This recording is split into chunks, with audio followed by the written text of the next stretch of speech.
This is Office Hours. We're bypassing the generic advice and going straight to the source, interviewing titans of academia and the industry to bridge the gap between financial theory and ruthless execution.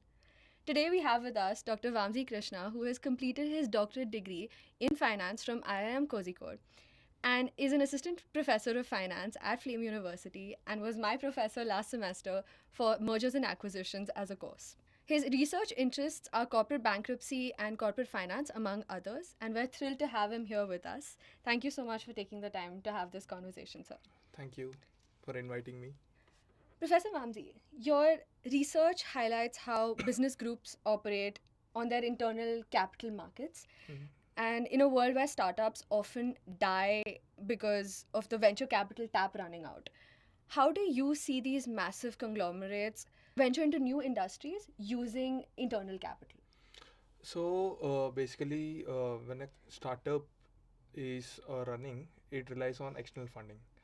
But in Indian context, we have big conglomerates who usually don't start big companies or who usually don't have their own startups per se. So it will be just subsidiaries or affiliated firms for them. So what happens in these conglomerates is when they decided to start a new company or a new subsidiary, first instead of going for any external borrowing, which is relatively expensive for these companies, they rely on their internal capital mechanisms. So for the in layman terms, internal capital mechanism is like borrowing from one company and then spending it on other. So if I have big conglomerates like Tata Motors and Tata Steel and these kind of companies, if I am starting a new subsidiary, let us say in the recent past we have seen Tata passenger vehicles have started. So when they are getting started up, um, it was a split. So they don't exactly rely on external funding. Okay. So they borrow from their other sister affiliated companies, and then they invest the money into them. Right. So this way they rely less on external borrowings, and then the cost of borrowing will also come down significantly for these kind of firms. So when we look at this, it's internal capital markets we call it. Yeah. We also consider the cross holdings that these companies have with each other, and then it's also the related party transactions that we observe. Okay. And then based on that, we take a call on what will be the cost of borrowing of these particular companies, and then the market can evaluate itself. Got it. Looking at these parameters. Okay. Now, is the secret to their success just having that bigger bank account, or is it something deeper in how they allocate their resources within the companies? So it's not just the big bank account that they have per se. It's also the connections. It's also the overall networking effect that these conglomerates have. Okay. Right. So if a new company tries to start up, first, if they have to go for a bank borrowing, right? So they have to go for external funding in order to build their company from the scratch. But then in the year 2016 and 17, we have seen introduction of IBC. IBC. Okay. Right. So in that, we have something called creditor in control regime. Right. So when a company files for bankruptcy now, the founders doesn't have the control over the company, and the interim resolution professional will take care of the day-to-day operations of the company. Okay. Right. So that way, the external borrowing is more and more strict because the creditors who lend you money are in control. Right. Right. So the cost of borrowing might increase. But then the founders of the company are skeptical in the first place to go for external borrowing because they have a fear that they might lose the control over the company in the first place if it all it goes for bankruptcy. Right. For group companies, they don't have this fear in the first place. Right. Because instead of when there are new constraints in external borrowing, they have another channel called internal capital mechanism that they look into to find the funds. Okay. Right. So if there is constraint on the outside, I'll look into my sister affiliated firms, the cross holdings that they have, and then I can borrow funds from any of my subsidiaries and then invest into my company, and then I can pay back anytime. Correct. Through my related party transactions. It's more from a place of efficiency. Yes, and then this is related to the finance part of it. Yeah. Now coming to the operations part of it, the integration of horizontal and vertical supply chains that these people have will be enormous compared to any standalone company, right? We've discussed this in class as well. And then the networking effect also that these big companies have. So they will have big executives or executives on their board majorly, and then these networking will also help them in integrating this supply chain. Right. So that way they end up getting very big offers or big projects, and then they are able to finance them in the first place Right. compared to standalone. So that is the advantage that they are getting there. That makes sense. So when we see a big merger like the Reliance Disney merger, for example, or the Adani cement acquisition that we discussed in class as well, is the goal ever really just operational efficiency? Or is it purely a move to establish a moat in either a new industry, or like it's to prevent a competitor from entering that sector? See, there are three different uh, facades to through which I can look at it, right? So first is my operational efficiency. So you were mentioning the example of Adani Cements taking over other companies, right? So in South they have taken over companies like India Cements.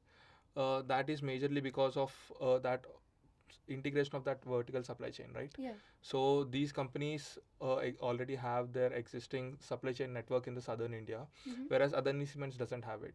So instead of starting it from the scratch, which will be more expensive for the company, they would simply go for a existing company that already has their boots in the ground. So that way, when they acquire this company, they'll directly able to capture that networking effect that they have.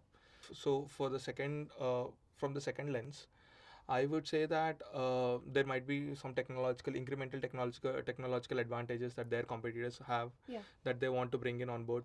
So when they have these technical advantages, the existing company, it might be expensive for these people to start importing those technologies in the first place and starting everything from the scratch. Right. So they might just acquire one more company with those technological advantages and then integrate that into the other factories that these people have, so that the efficiency of their supply chain increases in the first place. Instead of having to start it on your own. Yes. And then coming to the market share, it's like if I were to go into a different market and try to capture, so there are two strategies that we study, right? Yeah. Red ocean strategy and blue ocean strategy. So either you bleed your competitors with discounts and all, so that will also impact my financials. Correct. So instead of that, what do I do is I directly go and then try and acquire. So that's where it's a win-win for both of us. Both of us, correct. So these are the three lenses through which I look at. Like, so it's not just to establish moat. So there are different parameters, the underlying reasons that might be different for each company to go for these kind of acquisitions. When a business group does a massive deal, the stock market often reacts to it in ways that may seem unreasonable or irrational. How much of the conglomerate premium or discount should we be looking at as retail investors or people who are just interested in understanding the space?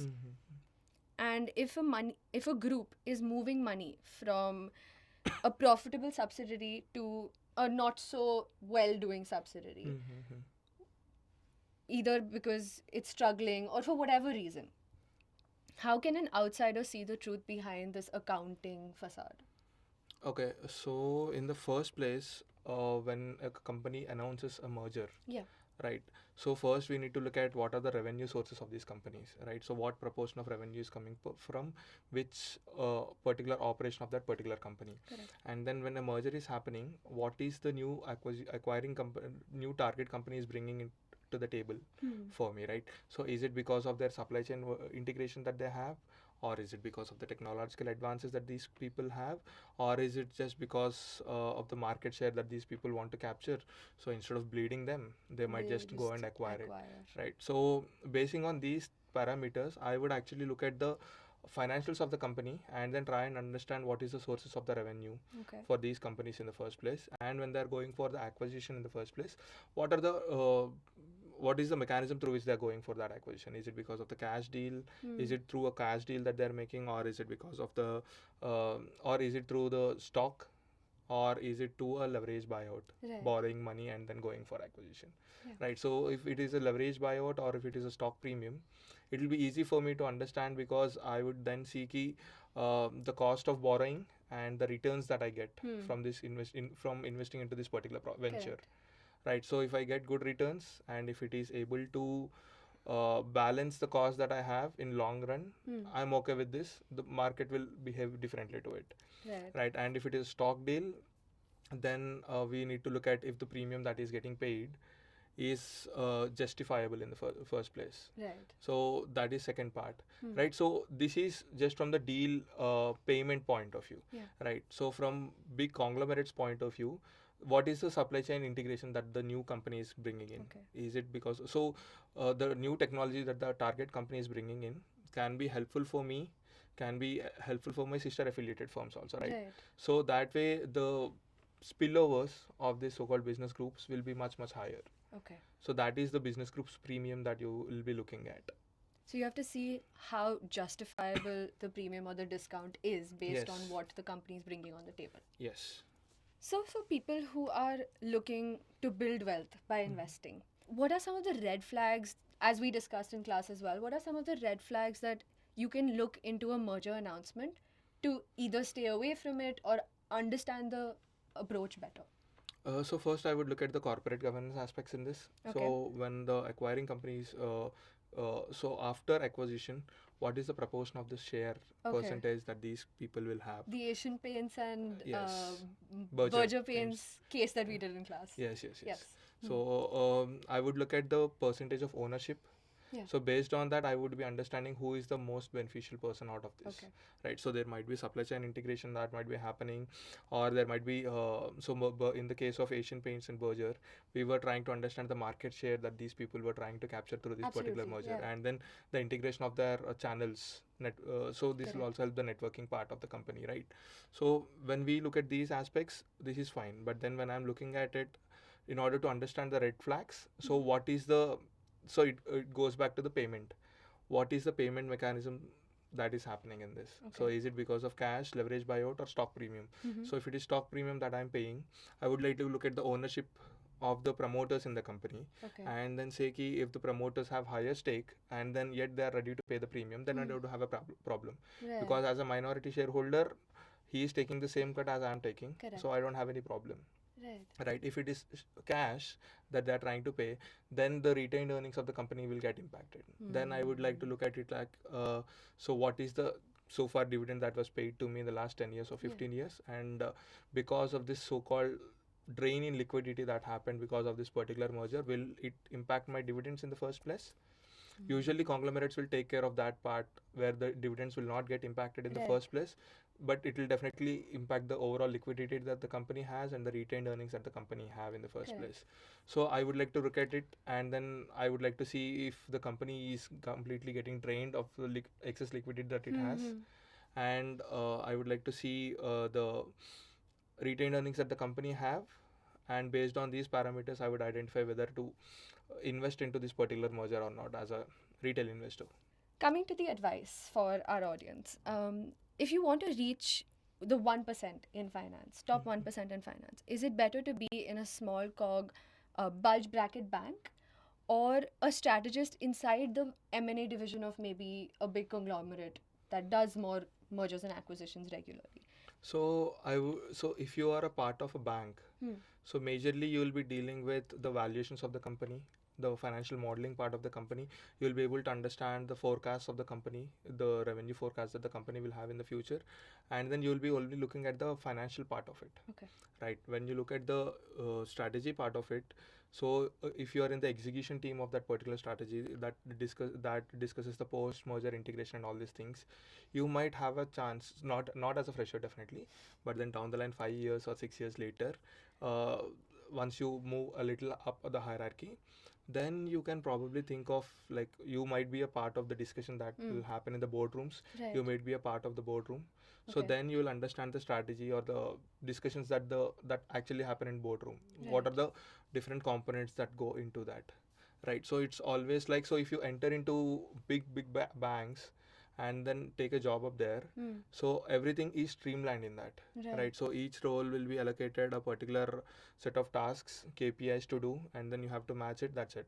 But if you are in a strategy team, you might have to deal with the valuation models, right? And then you have to deal with the boardroom people, the Yeah. executives of the Correct. company. You also have to deal with the ground level sentiments that are Integration, there, yeah. integrations. Post merger integrations is definitely there. You might also have to look at the ground level sentiments. So you also have to take care of the cultural integrations that these companies will have to go through, right? So you will get a better exposure in these things. I'm not saying that you don't have any exposure when you are in banks.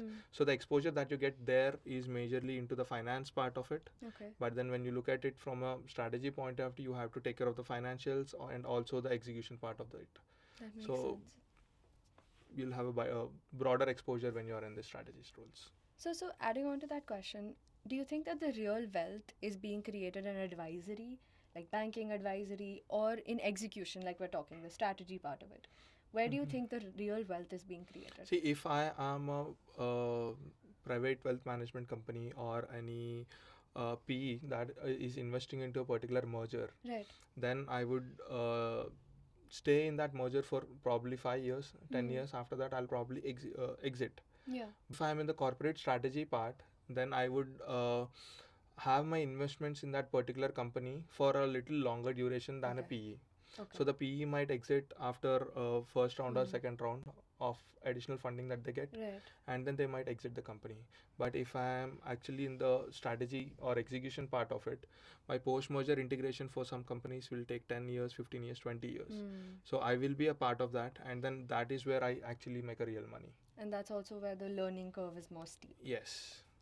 Professor Vamsi, for students graduating in 2026, like myself, Yes. and entering the workforce where AI handles basic modeling, Excel, and will at some point be the norm, right?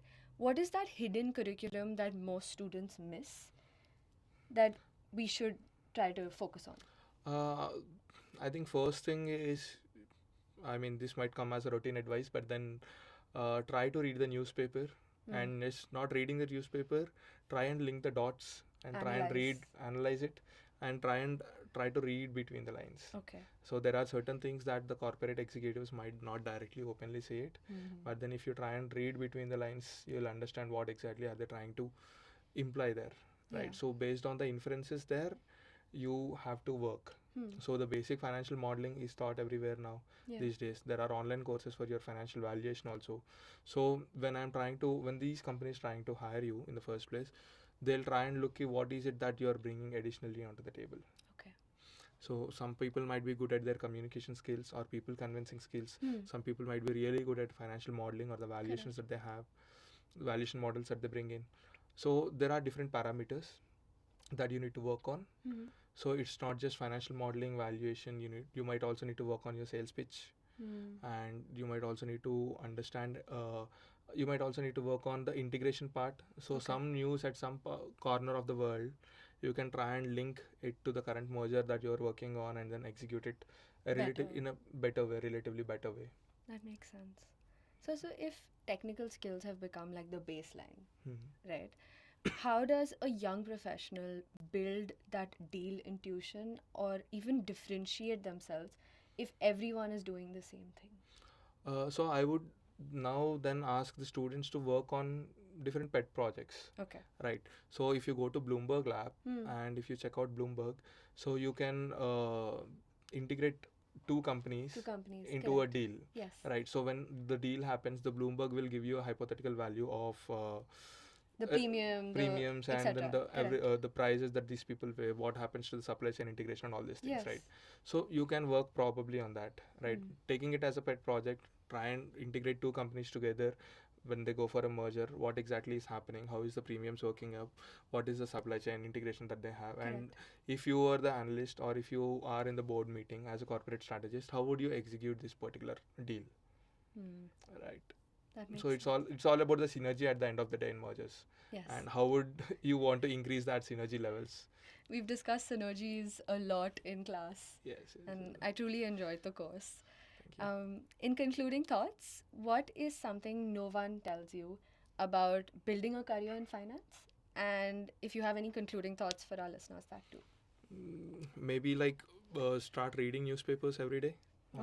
And then try and read between the lines or try to connect the dots that you have in this newspapers, and then also work on your core skills So if you're a UG student, probably by your UG2 or UG3, you should be done with your financial models and valuations, because the market is very competitive outside. At least this is what is expected of you. You can't expect a student who is in UG4 then to start what is financial modeling and financial valuations in the first place, right? Absolutely. So you have your financial statement analysis and these kind of financial management, these kind of subjects already in your UG2 and UG3.